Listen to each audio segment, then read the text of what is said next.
humble worker that has been invited to speak about something that I have very deep passion for, arts and crafts. I didn't study arts and crafts, but it gives me great pleasure to be here talking about it.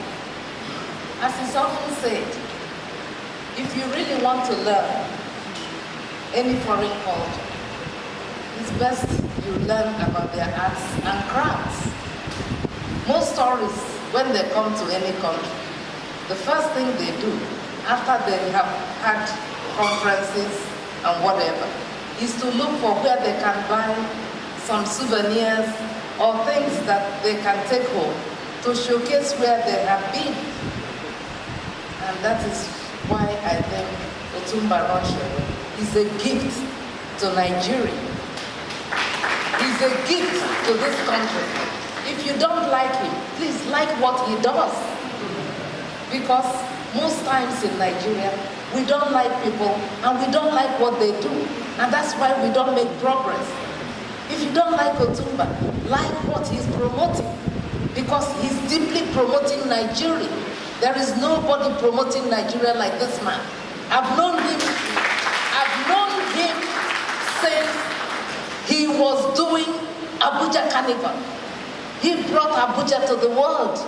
And when he left, Abuja died in the eyes of the world. And it didn't bother anybody, but it bothered me. Because my passion for arts and craft grew when Otumba was in charge of Abuja Carnival. Nigeria is a great country. And culture, you say, and we say, is our pride. It defines us in many ways. In Nigeria, our arts and crafts are rich and varied in our cultural heritage, most of which is derived from its many indigenous people. Arabic also, and Western Europe, the North culture, you must have been hearing. It's all part of where we drew our cultures from. But I'm not an archaeologist, so I'm not here, like Otumba said, we are here to talk business. As part of our economic and recovery growth plan, anybody that ignores arts and crafts has ignored the ERGB. Because we speak big grammar, but we do not know where to start. Our business plan should start from NCAC in this country. NEBC and NCAC, they are two sisters promoting export, non-oil export. And I think Otumba has done noble.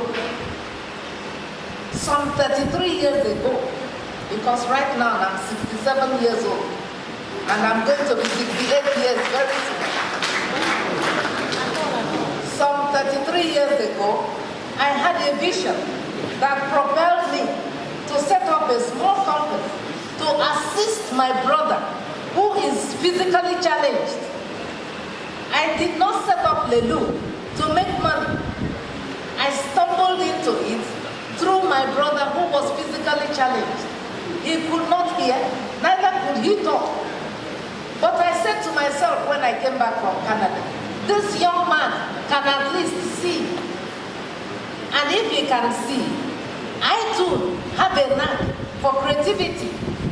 I can develop something that will help him. I also have, in the same family, a sister who had autism. And this, my sister, was just impossible to deal with. Most parents that have autistic children, they will tell the stories better. So I said, the best thing I can do for these people is to teach them how to use their hands to survive, because they cannot be on the street begging. So because my brother could neither hear nor see, I named the product Leluk, because he can at least see.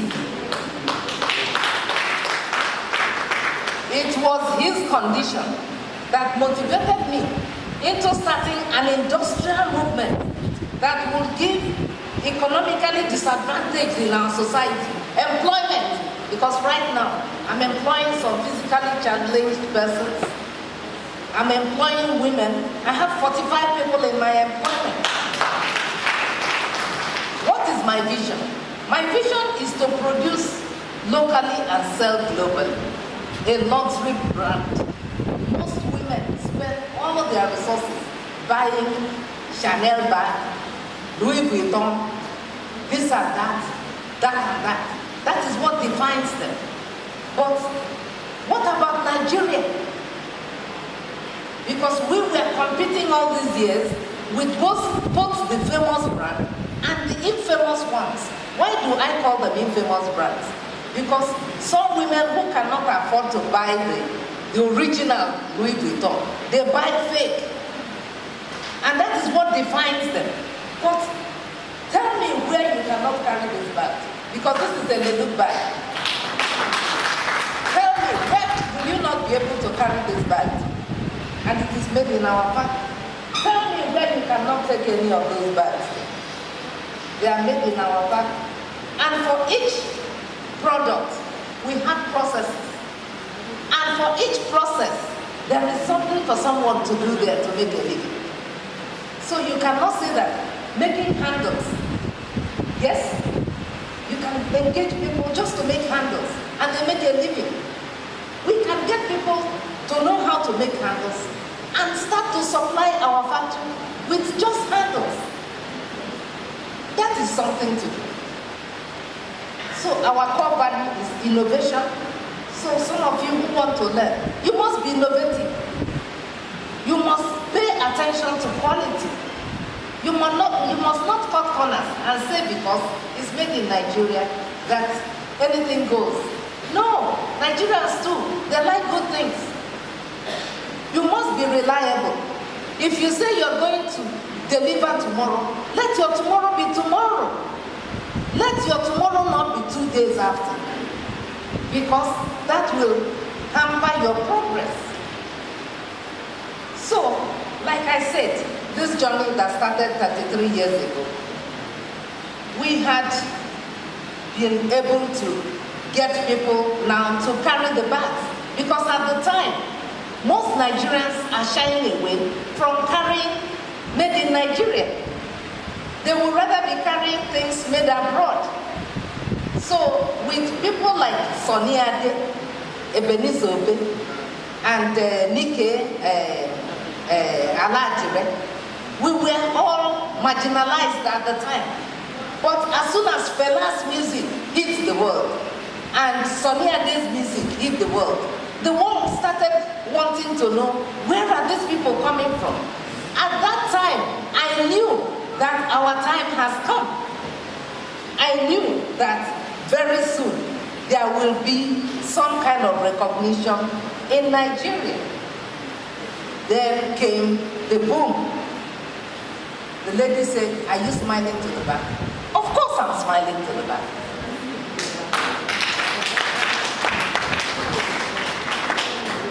Nigeria has never had the opportunity, as we have, to expand their horizon and network through arts and crafts, as they are having now.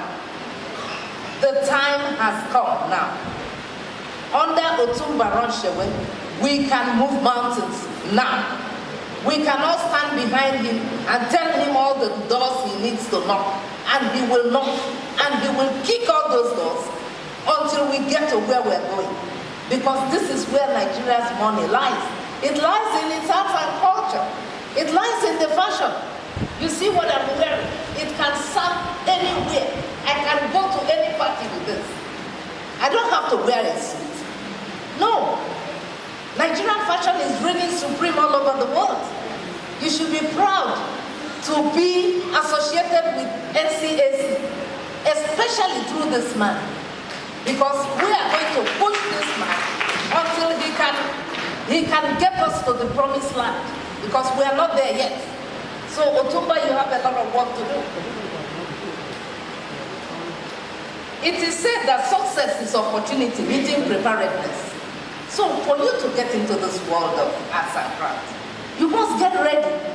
Because the fourth industrialization is coming. There are prospects. We are going to see a big boom. Nigeria cannot even withstand the boom that is coming. Because recently, some people were sending me some Facebook where a Nigerian gown is selling for over £1,000. I'm sure some of you saw it. We are going to make it in Nigeria. I believe so much in Nigeria. I am not even shaking. What we need to do now is to get ready, because that industrial revolution is going to hit big time, and some of you will be worried. Why didn't I start a long time ago? So today is the day, and we need to push Otumba, because he has the voice, he has the height, and he has the vision. However, there are internal factors have to do with all we need to be globally competitive. It's not good enough say, I want to make something in Nigeria. How well are you doing it? Training and capacity building, research and strategic planning into the needs of the world in arts and crafts, standardization of local products for international markets. I had to go on a training with AGOA, African Growth Opportunity Act. When they came to Lagos, I had to attend a 6-week training program where they went around telling us all the things that were wrong with the banks we were making at the time. Because I thought we were doing great. Until they came, they said, no, you have not even started. I said, what? The woman said, let me show you what you're not doing well. In America, before they can buy your bag, it has to have